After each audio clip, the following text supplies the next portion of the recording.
Tennessee Volunteer fans, hear me out. I propose a truce. I propose extending an olive branch. Now, if you decide to take it, that's on you. If you don't decide to take it, that's on you as well. There's something that I want to say about Tennessee. But before I say that, please like, comment, subscribe, all of it.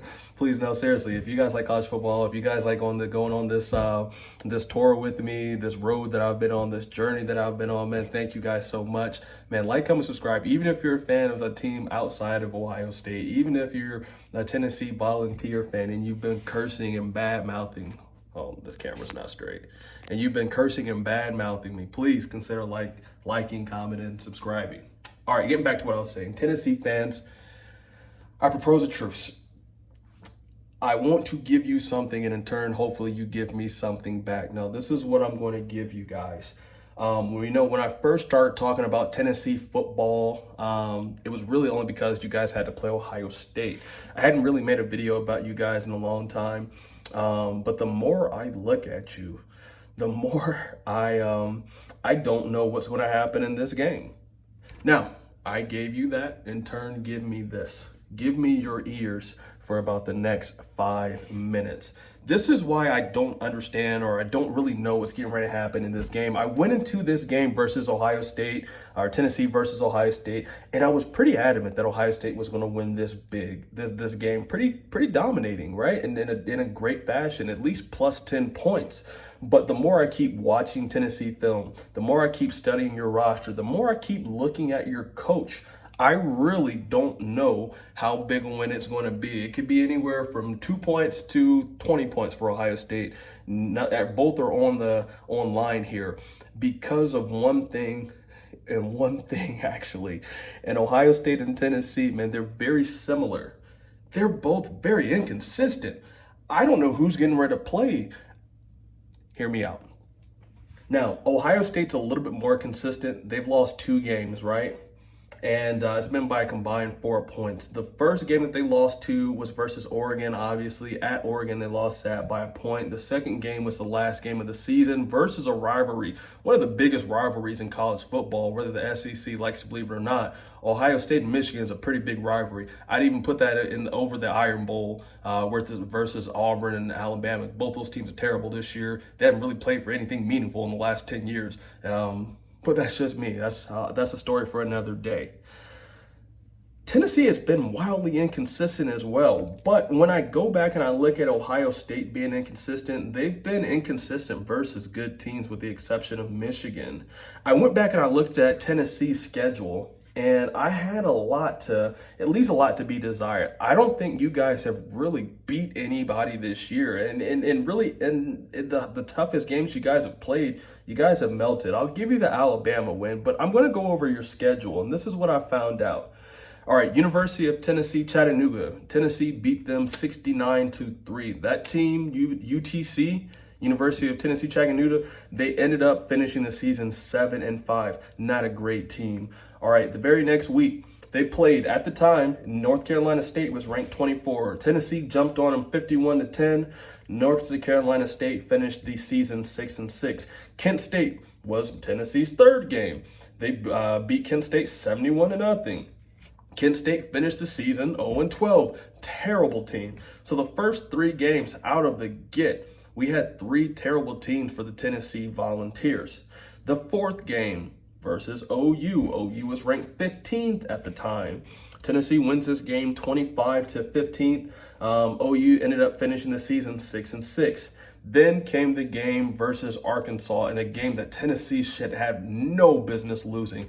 I say that as an Ohio State fan. Then we lost 13-10 at Michigan. I get it, but you guys know in your heart of hearts that you had no business losing that game. Can you give me that? You can? Thank you. Let's go ahead and go on to the next one. Arkansas ended up, like I said, finishing the season 6-6. So you get over that game, and then you play Florida.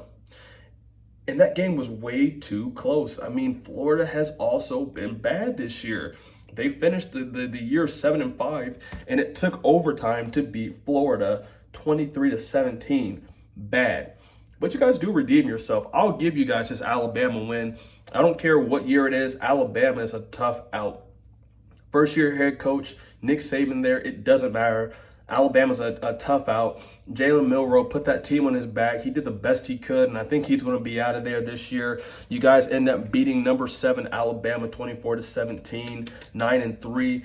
In that game, your quarterback Nico did not play very well. I mean, he was 14-27, 194 yards, 1 touchdown, 1 interception, and 3 sacks. In the biggest game of his career up to that point, he didn't play well. And it's been a pattern of him not playing that well this whole season. He has good Nico. He also has bad Nico. It really looks like he has bad Nico versus some decent quality teams.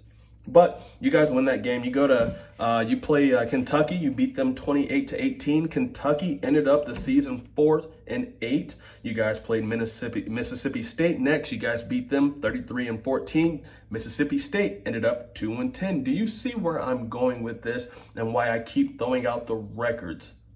I'll try. If you don't know, trust me, you'll find out later in the end, but just keep watching, please.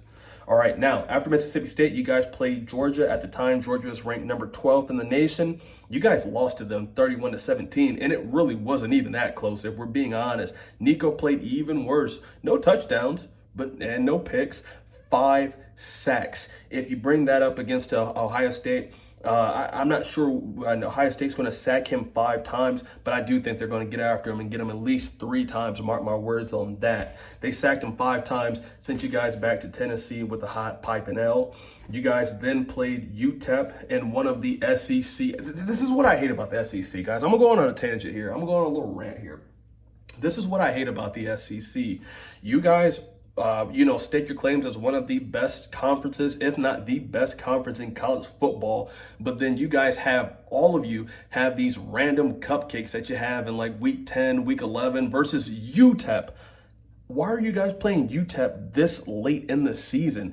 When you guys already had cupcakes lined up from the beginning, you guys played UTEP, Kent State, NC State, University of Tennessee, Chattanooga. How do you guys get away with scheduling this many cupcakes in one season, especially late in the season? It's no wonder Alabama didn't get in. Their schedule was absolutely terrible. Their strength of schedule was strong, sure, because of strong conference play. But guys, you got to do a little bit better job of scheduling better non-conference opponents. You guys can't have it both ways. We're going to sit back and just say it's SEC versus everybody.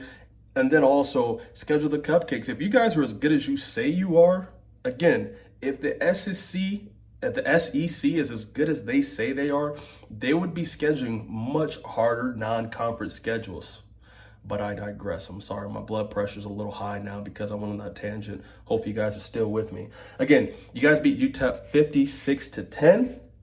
UTEP finished the season 3-9, and then you guys finished off the season versus Vanderbilt 36-23. Vanderbilt ended up finishing the season 6-6, and that is why I've had such a hard time gauging Tennessee and if they're good or not. As you go back down their schedule, who has Tennessee actually beaten that was good? At least with Ohio State, I can say, sure, they're inconsistent, of course, but they've still beaten 2 playoff teams. One in Penn State, at Penn State on the road. The other one was IU, Indiana University at home, right? And even with the best team in the nation right now, Oregon, it still took Ohio State, taking them to the brink. Ohio State was driving in that game late and had a chance to win it. However, we didn't. Again, coaching, we already know we're not going to go down that road again. But the best team in the nation beat Ohio State by 1 point. Ohio State, 2 losses by a combined 4 points. Tennessee has not beaten one good team outside of Alabama. There's three teams that have a winning record that Tennessee beat this year.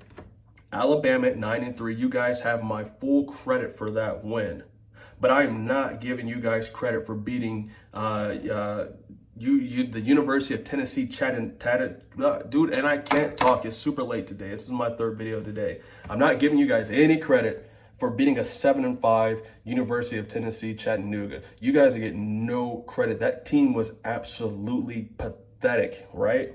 And then obviously the other team that you guys beat that had a positive record was Florida. So 3 teams, University of Tennessee, Chattanooga, Florida, and Alabama are the only 3 teams that you guys beat that had a winning record this year. But yet and still, I'm finding it hard to put all my faith in Ohio State. I feel like I'm going crazy.